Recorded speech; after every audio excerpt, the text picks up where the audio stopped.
Welcome to Flourish. I'm Diane Planidin. You're in the right place if you want to create an inspired life. And you do so by working on your own personal development. And today I just want to show you quickly Odie before I got going on the next chapter of my Psych-100 class. He is my sidekick. He is my little lovey. Yeah, he's a cute little puppy dog. He's a Yorkie Shih Tzu. And he keeps me going. He keeps me inspired. He keeps me busy. And he keeps me walking. And that is an important part of our journey. So we can stay healthy for the next generation. So we can inspire the next generation. So we can show them an example by doing, right? So let's get started on the next chapter, the last chapter in week 8 from Psych-100's university class at Queen's. I think you're going to like this one. It's judgment and decision making, chapter 47 in this journey. So humans are not perfect decision makers. Not only are we not perfect, but we depart from perfection or rationality in systematic and predictable ways. The understanding of these systematic and predictable departures is core to the field of judgment and decision making. By understanding these limitations, we can also identify strategies for making better and more effective decisions. The learning objectives to keep in the back of your mind, especially if you're listening to this on the podcast, is to understand the systematic biases that affect our judgment and decision making, develop strategies for making better decisions, and experience some of the biases through sample decisions. As mentioned before, I am a student, not a teacher. I am simply enjoying sharing my learning experience with the world wherever you are. So let's get started. Introduction. Every day you have the opportunity to make countless decisions. Should you eat dessert, cheat on a test, or attend a sports event with your friends? If you reflect on your own history of choices, you will realize that they vary in quality. Some are rational and some are not. This module provides an overview of decision making and includes discussion of many of the common biases involved in this process. In his Nobel Prize winning work, psychologist Herbert Simon argued that our decisions are bounded in their rationality. According to the bounded rationality framework, human beings try to make rational decisions, such as weighing the costs and benefits of a choice. But our cognitive limitations prevent us from being fully rational. Time and cost constraints limit the quantity and quality of the information that is available to us. Moreover, we only retain a relatively small amount of information in our usable memory, and limitations on intelligence and perception constraints the ability of even very bright decision makers to accurately make the best choice based on the information that is available. About 15 years after the publication of Simon's seminal work, Tversky and Kamen produced their own Nobel Prize winning research, which provided critical information about specific, systematic, and predictable biases or mistakes that influence judgment. The work of Simon, Tversky, and Kamen paved the way to our modern understanding of judgment and decision making. And their 2 Nobel Prizes signal the broad acceptance of the field of behavioral decision research as a mature area of intellectual study. What would a rational decision look like? Imagine that during your senior year in college, you applied to a number of doctoral programs, law schools or business schools, or another set of programs in whatever field most interests you. The good news is that you received many acceptance letters. So, how should you decide where to go? Bazerman and Moore in 2013 outlined the following 6 steps that you should take to make a rational decision. Number 1, define the problem, i.e., selecting the right graduate program. 2, identifying the criteria necessary to judge the multiple options, for example, location, prestige, faculty, etc. 3, weigh the criteria, rank them in terms of importance to you. 4, generate alternatives, the schools that admitted you. 5, rate each alternative on each criterion. Rate each school on each criteria that you identified. And 6, compute the optimal decision. Acting rationally would require that you follow these 6 steps in a fully rational manner. I strongly advise people to think through important decisions such as this in a manner similar to this process. Unfortunately, we often don't. Many of us rely on our intuitions far more than we should. And when we do try to think systematically, the way we enter data into such formal decision making process is often biased. Fortunately, psychologists have learned a great deal about the biases that affect our thinking. This knowledge about the systematic and predictable mistakes that even the best and the brightest make can help you identify flaws in your thought processes and reach better decisions. Biases in our decision process. Simon's concept of bounded rationality taught us that judgment deviates from rationality, but it did not tell us how judgment is biased. Tversky and Kamen's 1974 research helped to diagnose the specific systematic directional biases that affect human judgment. These biases are created by the tendency to short circuit a rational decision process by relying on a number of simplifying strategies or rules of thumb known as heuristics. Heuristics allow us to cope with complex environments surrounding our decisions. Unfortunately, they also lead to systematic and predictable biases. To highlight some of these biases, please enter the following 3 quiz items. This is going to be fun. Problem 1. Listed below are 10 uncertain quantities. Do not look up any of the information on these items. For each, write down your best estimate of the quantity. Next, put a lower and upper bound around your estimate such that you are 98% confident that your range surrounds the actual quantity. Respond to each of these items, even if you admit to knowing very little bit about these quantities. Number 1, the first year the Nobel Peace Prize was awarded. Number 2, the date the French celebrate Bastille Day. Number 3, the distance from the Earth to the Moon. Number 4, the height of the Leaning Tower of Pisa. Number 5, number of students attending Oxford University as of 2014. Number 6, number of people who have traveled to space as of 2013. Number 7, 2012 to 2013 annual budget for the University of Pennsylvania. Number 8, average life expectancy in Bangladesh as of 2012. Number 9, world record for pull-ups in a 24-hour period. And number 10, number of colleges and universities in the Boston metropolitan area. Problem number 2. We know that executive fraud occurs and that it has been associated with many recent financial scandals. And we know that many cases of management fraud go undetected even when annual audits are performed. Do you think that the incidence of significant executive level management fraud is more than 10 in 1,000 firms? That is 1%, audited by Big Four accounting firms?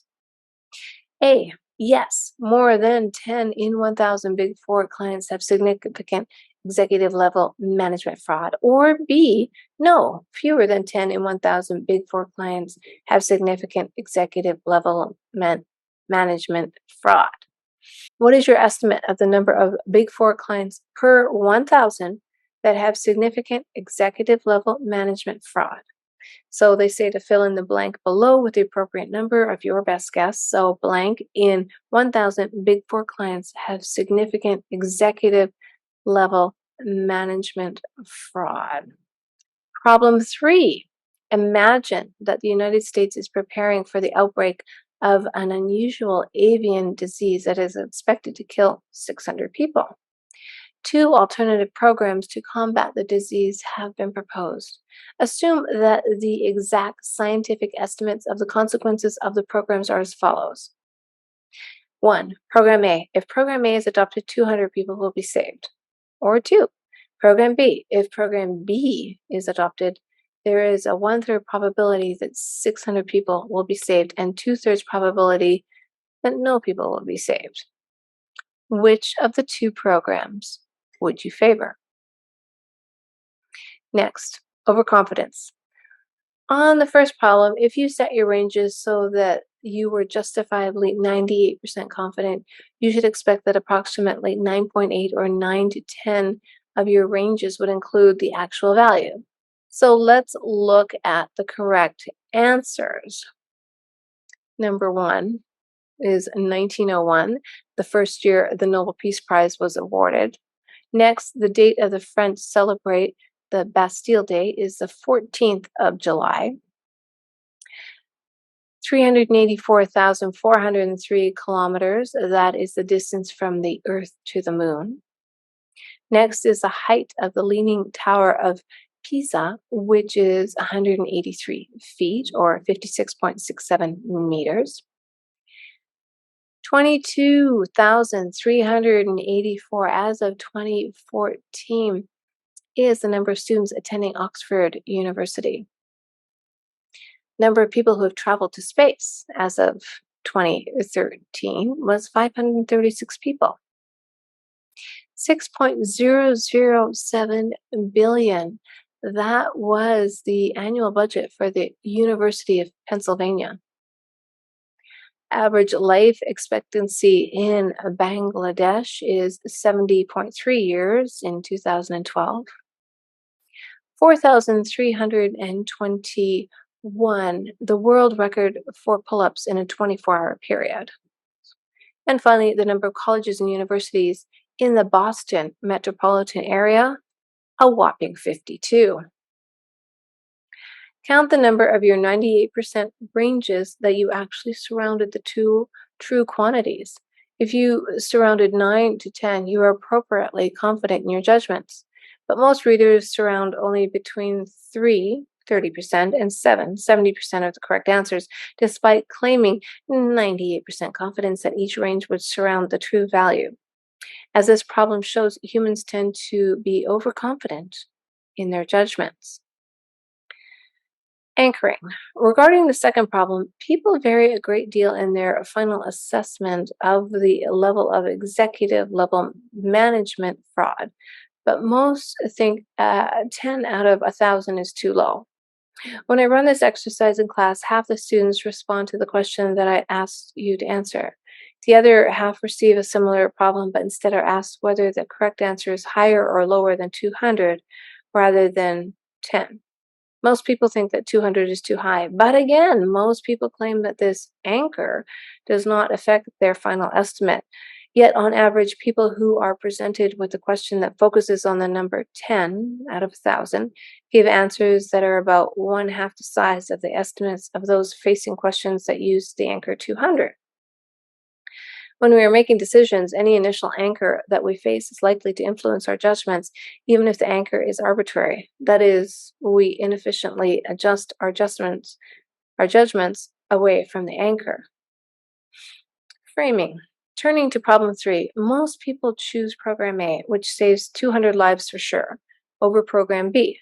But again, if I was in front of a classroom, only half of my students would receive this problem. The other half would receive the same setup with the following options. 1, program C. If program C is adopted, 400 people will die. 2, program D. If program D is adopted, there's a 1/3 probability that no one will die and 2/3 probability that 600 people would die. Which of the two programs would you favor? Oh my gosh. See how this is changed in its context? Okay. Careful review of the two versions of this problem clarifies that they are objectively the same. Saving 200 people, program A, meaning losing 400 people, program C. And program B and D are also objectively identical. Yet, in one of the most famous problems in judgment and decision making, most individuals choose program A in the first set and program D in the second set. People respond very differently to saving versus losing lives, even when the difference is based just on the framing of the choices. The problem that I asked you to respond to was framed in terms of saving lives, and implied reference point was the worst outcome for 600 deaths. Most of us, when we make decisions that concern gains, are risk adverse. As a consequence, we lock in the possibility of saving 200 lives for sure. In the alternative version, the problem is framed in terms of losses. Now, the implicit reference point is the best outcome of no deaths due to the avian disease. And in this case, most people are risk-seeking when making decisions regarding losses. These are just 3 of many biases that affect even the smartest among us. Other research shows that we are biased in favor of information that is easy for our minds to retrieve, are insensitive to the importance of base rates and sample size when we are making inferences, assume that random events will always look random, search for information that confirms our expectations, even when disconfirming information would be more informative, claim a prior knowledge that didn't exist due to the hindsight bias, and are subject to a host of other effects that continue to be developed in the literature. Contemporary developments. Bounded rationality served as the integrating concept of the field of behavioral decision research for 40 years. Then in 2000, Thaler suggested that decision making is bounded in two ways, not precisely captured by the concept of a bounded rationality. First, he argued that our willpower is bounded and that as a consequence, we give greater weight to present concerns than to future concerns. Our immediate motivations are often inconsistent with our long term interests in a variety of ways, such as the common failure to save adequately for retirement or the difficulty many people have staying on a diet. Second, Thaler suggested that our self interest is bounded such that we care about the outcomes of others.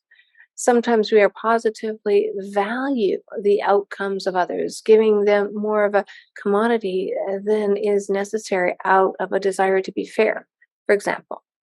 And in unfortunate contexts, we sometimes are willing to forego our own benefits out of a desire to harm others. My colleagues and I have recently added two other important bounds to the list. Chug, Banel, and Baserman in 2005 and Bangel and Basker in 2000 introduced the concept of bounded ethicality, which refers to the notion that our ethics are limited in ways we are not even aware of ourselves. Second, Chug and Baserman in 2007 developed the concept of bounded awareness to refer to the broad array of focusing failures that affect our judgment, specifically the many ways in which we fail to notice obvious and important information that is available to us. A final development is the application of judgment and decision making research to the areas of behavioral economics, behavioral finance, and behavioral marketing, among others. In each case, these fields have been transformed by applying and extending research from the judgment and decision making literature. Fixing our decisions. Ample evidence documents that even smart people are routinely impaired by biases. Early research demonstrated, unfortunately, that awareness of these problems does little to reduce bias. The good news is that more recent research documents interventions that do help us overcome our faulty thinking. One critical path to fixing our bias is provided in Stanovich and Weiss' 2000 distinction between System 1 and System 2 decision making. System 1 processing is our intuitive system, which is typically fast, automatic, effortless, implicit, and emotional. System 2 refers to decision making that is slower, conscious, effortful, explicit, and logical. The 6 logical steps of decision making outlined earlier described a System 2 process. Clearly, a complete System 2 process is not required for every decision we make. In most situations, our System 1 thinking is quite sufficient. It would be impractical, for example, to logically reason through every choice we make while shopping for groceries. But preferably, System 2 logic should influence our most important decisions. Nonetheless, we use our System 1 processes for most decisions in life, relying on it even when making important decisions. The key to reducing the effects of bias and improving our decisions is to transition from trusting our intuitive System 1 thinking toward engaging more in deliberative System 2 thought. Unfortunately, the busier and more rushed people are, the more they have on their minds and the more they are likely to rely on System 1 thinking.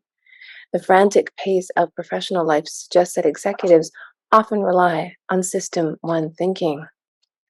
Fortunately, it is possible to identify conditions where we rely on intuition at our peril and substitute more deliberative thought.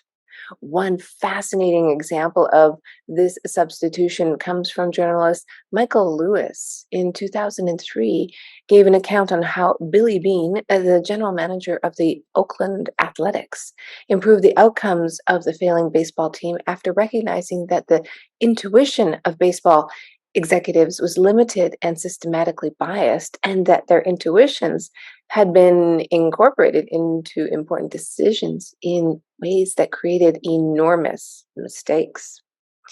Lewis documents that baseball professionals tend to overgeneralize from their personal experiences, be overly influenced by players' very recent performances, and overweigh what they see with their own eyes, despite the fact that players' multi year records provide a far better data. By substituting valid predictors of future performance, System 2 thinking, the athletics were able to outperform expectations given their very limited payroll. Another important direction for improving decisions comes from Thaler and Sustain's 2008 book, Nudge, Improving Decisions About Health, Wealth, and Happiness. Rather than setting out to debias human judgment, Thaler and Sustain outline a strategy for how decision architects can change environments in ways that account for human bias and trigger better decisions as a result. For example, Bashir's Choi, Leibson, and Madarin in 2008 have shown that simple changes to defaults can dramatically improve people's decisions. They tackle the failure of many people to save for retirement and show that a simple change can significantly influence enrollment in retirement programs. In most companies, when you start your job, you need to proactively sign up to join the company's retirement savings plan. Many people take years before getting around to doing so, when instead companies automatically enroll their employees in a retirement program and give them the opportunity to opt out. The net enrollment rate rises significantly. By changing defaults, we can counteract the human tendency to live with the status quo.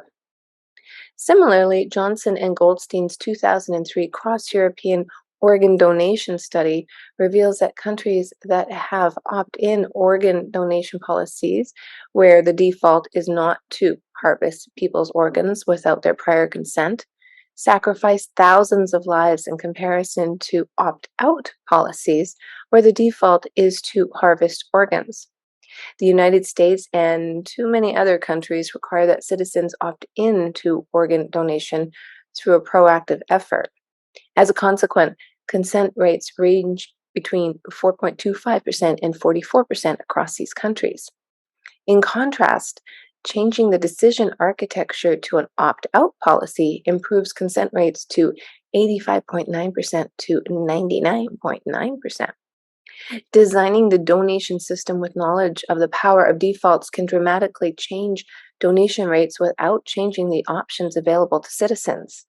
In contrast, a more intuitive strategy, such as the one in place in the United States, inspires defaults that result in many unnecessary deaths. Concluding thoughts. Our days are filled with decisions ranging from the small, what should I wear today, to the important, should we get married? Many have real world consequences on our health, finances, and relationships. Simon Kahneman and Tversky created a field that highlights the surprising and predictable deficiencies of the human mind when making decisions. As we understand more about our own biases and thinking shortcomings, we can begin to take them into account or to avoid them. Only now have we reached the frontier of using this knowledge to help people make better decisions. Well, that was a fascinating chapter. I really enjoyed it. And, the simplicity of how we make decisions really comes to fruition in those examples towards the end on whether you should donate an organ or not, just by the wording of opting in or opting out. And speaking of which, if you like the show, share it with somebody you know and maybe hit that subscribe button. We all are in this together and we're learning so much and we are moving forward through this course. because we want to help one another succeed. We want to help one another live a more inspired life.